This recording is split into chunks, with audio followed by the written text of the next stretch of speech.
Good morning, everybody, and welcome back to your Lunch Break Live. My name's Ivana. If you are new here, today is March the 2nd, Tuesday, and I've got a special guest here today. I think a lot of you might recognize him. This is AL.com's own Pulitzer Prize winning journalist, John Archibald. He is here today to talk about his new book coming out, his debut memoir, that is going to be released a week from today. So just next week, you can get your hands on a copy of his book called Shaking the Gates of Hell.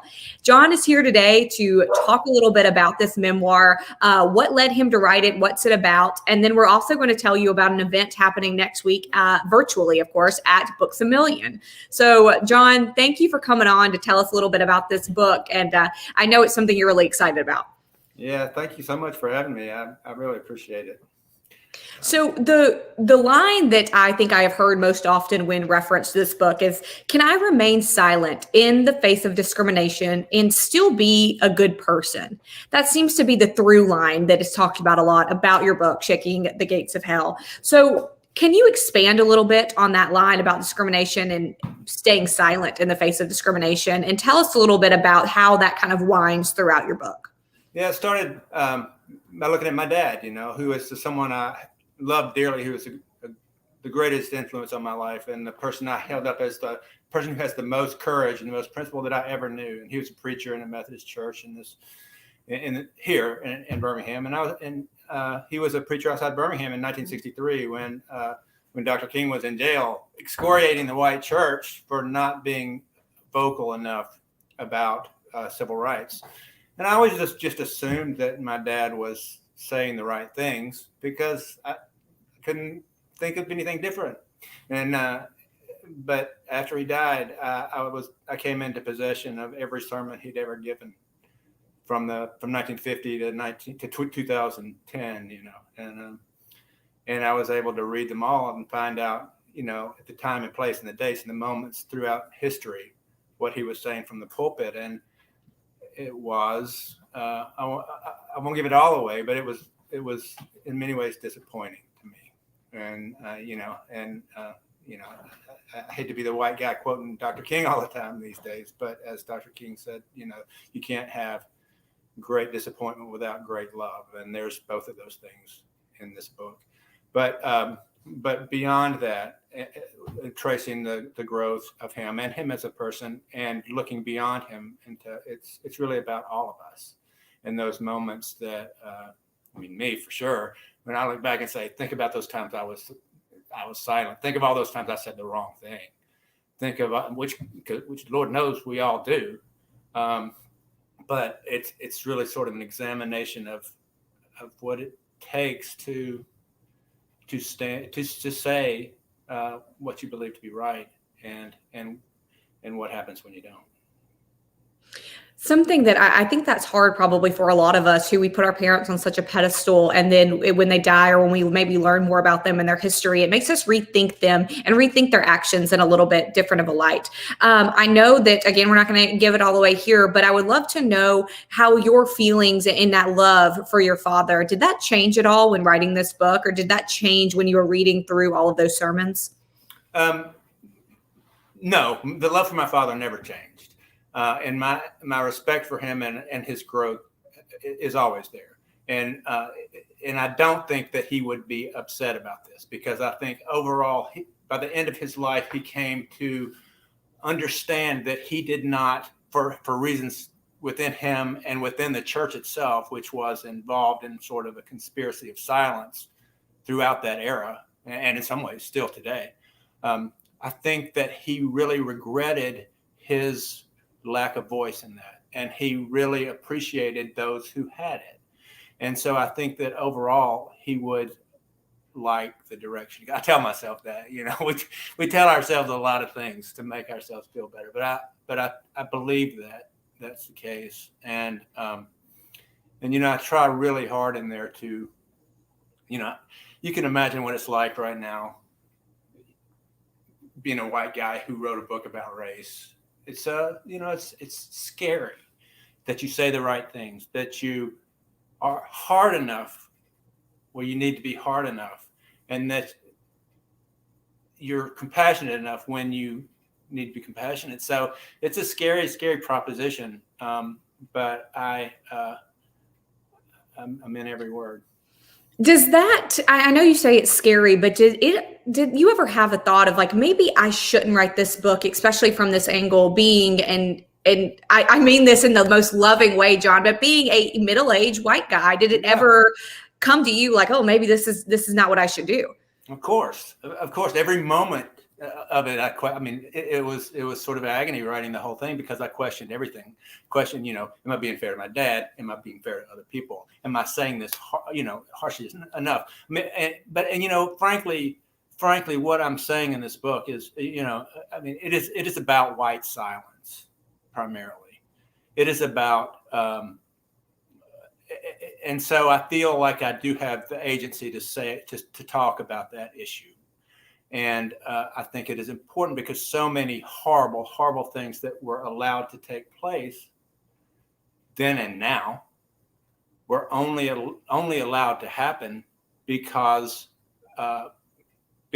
many people in a position to change them, many people who may have wanted to change them, did not speak their mind about it because peer pressure, or because they thought it was futile, or because they just lacked the strength to do it. And I think that we all need to examine ourselves. It's cast about my dad, but that's not really it. I understand you cannot go back in time and understand exactly how you would react in a moment, in a different place, in a different time. But you can look at how people reacted to those times. And it's my belief that you can use that to determine how you're going to react in similar situations today, and how we remember those events can help color how we will act, and they will certainly determine how we will be remembered. There's something interesting that you've said about this book, and that is that we all have pulpits. We might not be preachers, pastors, priests, whatever word is the appropriate one per your religion, but we all have a platform in some way, is I think what you were saying in that sentence. So can you tell me exactly what you mean by that? How does the average person who, and when I say average, I mean that those persons who are not maybe a social media influencer, who are maybe not a preacher, who maybe don't think they have a platform, what do you mean by saying everybody has a pulpit? Yeah, and when I say pulpit, it may be religious, it may be secular, it may be like you say, it might be anything. It might be sitting around the dinner table at Thanksgiving. It may be on social media. You don't have to have a big pulpit, but the people who listen to us are, in a sense, our congregation. And because I'm writing this book around religion. So I think that anyone, whether it's friends or whether it's people you meet, we all have the ability to say what we think is right, and to not be silent when we hear something we think is wrong. And that's all it is. I think that we have an obligation to speak about that. We don't have to do it in an angry way. We don't have to do it in an indignant way. You certainly don't have to do it like I do, and I certainly don't have to do it like you do. We do it within our own personalities and our own ways of dealing with people, and we do it, largely to just satisfy ourselves that we have done what we could do. And I think that it's really important to just speak rather than to go alone. I have a question I want to ask you about the book in just a second, but first I want to make sure that we give everybody the information about your event coming up next week with Books A Million. And I've got all that in front of me. I'm just going to read it, make sure I don't get it wrong. Now, that event is happening on March the 9th, which is a week from today, 6:30 p.m. Central Time. This is a virtual event. I'll ask you about that one in a minute, John, but this is a virtual event. You have to have a ticket. Those tickets are $34, and that includes a signed copy of your book. Now, something that you're also getting in this virtual event is not only the signed copy of your book, John, which I expect one of, but is a live Q&A session that is moderated by Alabama icon Wayne Flint and Reckon interview members John Hammondry and Ryan Nave. Now, John, I would love to know, one, your thoughts on this being virtual. I'm sure when you imagined writing this book, when you imagined one day getting to the point of having a book signing, I'm sure you imagined doing it in person. So how does this virtual event, does it kind of dampen the book release for you, or does it affect you at all? we live in this world right now. And I would love to be. I mean, there's nothing that gives me more pleasure and strength, frankly, than to be out talking to real people in Alabama who, and readers. It's like a drug, honestly, and a good one. And so I miss that with every fiber of my being. And even the good and the bad. I found out I've been away on a sabbatical for a little while, and I realized just how addicted I am to feedback, good and bad, because it's what drives me. So I miss that, but I really also appreciate the virtual, that we can do this virtually in this environment. And it's not ideal, but it's the world we live in. So let's do it well. A couple questions here. I got one from Debbie. She's saying, where can I get a signed book? My husband loves your articles. So Debbie, you can get a signed book from that event next week at Books A Million. Again, it's all virtual. You have to buy the ticket for $34, which includes the signed book and also a live Q&A with John. All that information, we're going to link it here in the comment threads. You can click that link. It'll give you all of this information we're talking about. But to Debbie's point, John, are you going to have more signed books available at other places than this event? Oh, yeah. I've signed a bunch for Alabama Booksmith yesterday, and you can get them there on the 9th, and you can order them there from them. And other Thank You Books is going to get some, and Little Professor, and quite a few people will have them. And hopefully we'll get to the point where we can do some actual live signings, and that will be the most fun. And it can be personalized. And, I think that you can order personalized ones through some of those bookstores, and we will make that happen. I see a comment here from DK, and he says, John, are there any events being discussed in Alabama for later once things are a little bit safer from the pandemic? Yeah, we have some scheduled through April, but there's a good bit of discussion about, of course, we're waiting to see when exactly that happens to make them, concrete, but absolutely, we're going to do that if people are still interested. I have a feeling they will be, John. So we, again, get your signed books at Books A Million. We have some others that John said, Alabama Booksmith, Little Professor, and some other places. You can find all that info in the link here on this comment thread. But John, I wanted to pivot back to a question I had about the book. And that is who this book is for. Is it for people in a younger generation that were not here during the civil rights time and they want to learn about how people reacted and maybe how they should react going forward? Or is it for people in past generations that want to look back and see what they did and if that was right or wrong? Well, I would hope all. And, we talked a lot about the really serious parts of it, but it also is, in essence, a memoir that's written in the way that I would write it, which means there's a good bit of it that is lighter and hopefully more humorous, because I want you to laugh as well as cry, and to learn a little bit of history and to be mad at some of the history. So I try to touch all of those emotions, and I hope that people of general interest will find it not just preachy, but entertaining as well.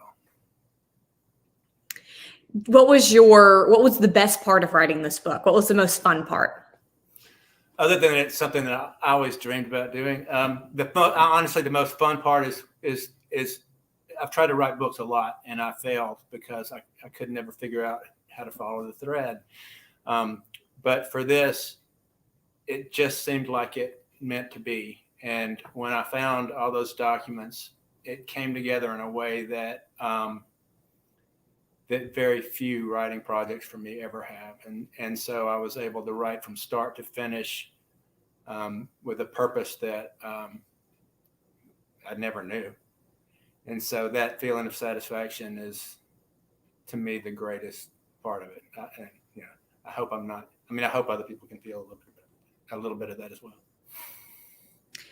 I have to ask you, is this going to be your last touch into writing books? Do you see a future there? I think that's up to y'all. I hope not, because I really enjoyed it. And, like I mentioned earlier how addicted I am to response. So it's quite a different feeling, because it's write and then wait 2 years and see if it's still relevant and people want to read it, which is a little frustrating for somebody who writes columns all the time, but it was really satisfying, and I hope it continues to be. Last question for you, and that's again, if you follow the link here that we've put in the comments about all that information on the book and that event with Books A Million, you will see a picture of the cover of Shaking the Gates of Hell. John, are those your personal family pictures that are on that cover? Well, most of them are. There's also some civil rights photos that were shot by the Birmingham News at the time, but the ones with the little kid, there's certainly there's a lot of family photos there. There's a lot about my family, and it's a bit emotional. Yeah. Well, I am sure that they are your biggest fans. I've even got your wife in here telling us how we can get those books. So, Alicia, we appreciate it. John, thank you so much for coming on, giving us a little bit of knowledge about this book. And again, remind everybody when it is available. 1 week from today, March the 9th, audio or Kindle or print. And, who's reading the audio, though? That's the number one question. Is it you? It's not, because I didn't know enough about it to ask originally. But it's read by Cameron Scoggins, who is on. If you are a fan of the show Nashville, he's on the show Nashville, and I've only heard the first 4 minutes of it, but I think he did a really good job. Well, we will take your word for it. Everybody, you can get Shaking the Gates of Hell on March the 9th. That's a week from today. Join Books A Million for their event at 6:30 Central Time a week from today. Again, the 9th, next Tuesday. John, thanks again. We're looking forward to it. And everybody, thanks for tuning in. We'll see you tomorrow. Thank you so much, Vonna.